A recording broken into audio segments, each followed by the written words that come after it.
वाष्प दाब, दाब मतलब दबाव होता है और वाष्प मतलब वाष्प के द्वारा द्रव पर डाला गया दबाव। पानी गर्म करते हो तुम लोग, मान लो एक डेगची में हो रहा है पानी गर्म, आग कैसे बनाते हो तुम लोग? मोमबत्ती में होगा गर्म? नहीं,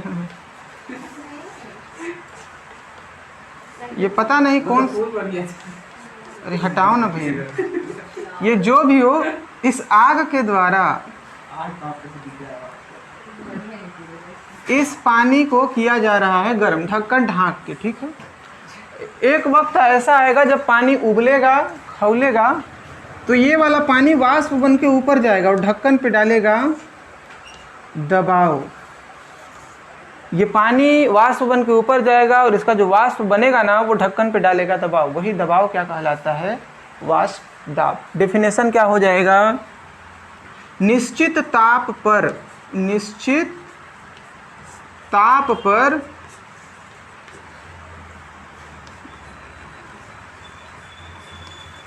किसी द्रव के ऊपर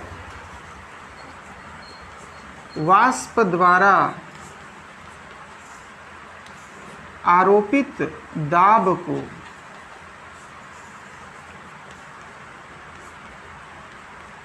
वाष्प दाब कहते हैं।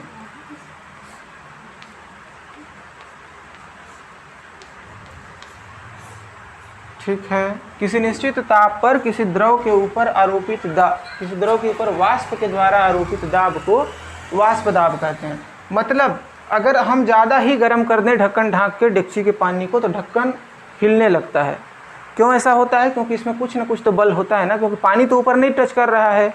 वाष्प के द्वारा एक दाब लगाया जाता है इस ऊपर वाले बर्तन या ढक्कन के ऊपर। वो वाष्प किसके द्वारा उत्पन्न हुआ है? द्रव के द्वारा, और दबाव भी किस पर डाल रहा है? द्रव के तरफ।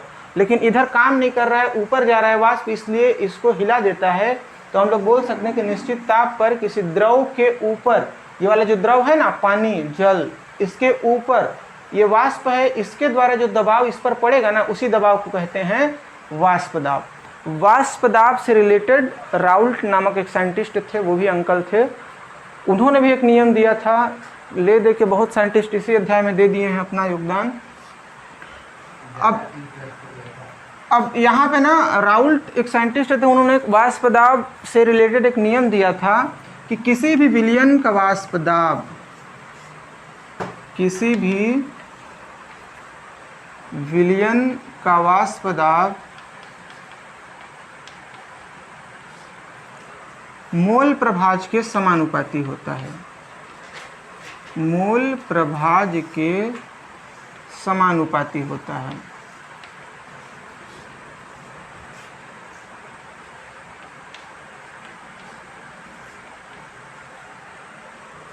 तो राउल्ट का नियम क्या हो जाएगा कि किसी भी विलयन में वाष्प दाब उत्पन्न होगा ना, तो किसी विलयन का वाष्प दाब उसके मोल प्रभाज के समानुपाती होता है।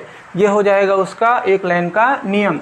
इसका मतलब क्या होता है? इसका मतलब ये होता है कि किसी भी विलयन में दो चीज़ होते हैं, या तो विलेय होता है या तो विलायक। जो जितना ज़्यादा मात्रा में होगा उसका दबाव उतना ही ज़्यादा होगा। अगर नमक और पानी का घोल है, उसको गर्म कर रहे हैं तो नमक कम मात्रा में रहेगा, तो नमक का वाष्प दाब कम होगा और पानी का वाष्प दाब अधिक होगा। ये राउल्ट के नियम के हिसाब से है। इसका गणितीय व्यंजक देख लेते हैं। किसी विलयन का वाष्प दाब किसके समानुपाती होता है? मोल प्रभाज के। तो वाष्प दाब समानुपाती क्या हो जाएगा? मोल प्रभाज। वाष्प दाब को दर्शाएंगे P, मोल प्रभाज को दर्शाएंगे X से। अब विलयन में दो घटक होते हैं, विलयन में दो चीज़ होते हैं। ये शुरू से आते जा रहा है और मैं समझा रहा हूँ, तुम लोग शायद समझ नहीं रहे हो। एक विलेय होता है और दूसरा क्या होता है? विलायक। विलायक को A से दर्शाते हैं, विलेय को B से दर्शाएंगे। और ये थोड़ा ऊपर नीचे हो गया है, अपने हिसाब से देख लेना। A वाला को तो ऊपर होना चाहिए। अगर P में A ले रहे हैं तो X में भी क्या लेना पड़ेगा? A। अगर P में B ले रहे हैं तो X में भी क्या लेना पड़ेगा? B।